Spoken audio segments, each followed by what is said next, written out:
नमस्कार, आपण पाहत आहात लोकनाळ न्यूज। नागभीड शहरात मॉडिफाईड सायलेन्सर लावून ध्वनी प्रदूषण करणाऱ्या बुलेट वाहनांवर नागभीड पोलिसांनी धडक कारवाई केली आहे।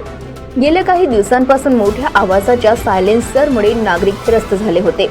नागरिकांच्या सततच्या तक्रारीनंतर बुधवार नागभीड पोलिसांनी विशेष मोहीम राबवत संशयित वाहनांची तपासणी केली। पोलीस अधीक्षक चंद्रपूर यांच्या निर्देशानुसार पोलीस निरीक्षक रमाकांत कोकाटे यांच्या मार्गदर्शनाखाली शहरातील विविध भागात नाकाबंदी करून बुलेट वाहनांची तपासणी करण्यात आली। तपासणी दरम्यान अनेक वाहनांमध्ये नियमबाह्य मॉडिफाईड सायलेन्सर आढळून आले। संबंधित वाहनांना नागभीड पोलीस स्टेशन येथे आणून पडताळणी करण्यात आली। त्यानंतर पोलिसांनी वाहनांची मॉडिफाईड सायलेन्सर काढून संबंधित वाहन चालकांवर नियमानुसार दंडात्मक कारवाई केली। कारवाईनंतर वाहने वाहन मालकांच्या ताब्यात देण्यात आली।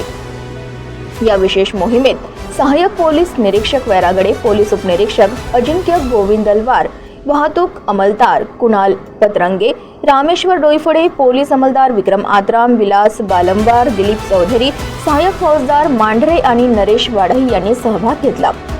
दरम्यान पोलिसांच्या या कारवाईमुळे नागरिकांनी समाधान व्यक्त करत नागभीड पोलिसांच्या कामगिरीचे कौतुक केले आहे। नियमांचे उल्लंघन करणाऱ्या वाहन चालकांवर यापुढेही कठोर कारवाई सुरू राहणार असल्याचा इशारा पोलिसांनी दिला आहे। लोकनाळ न्यूज, भोजराज नवघडे, नागभीड।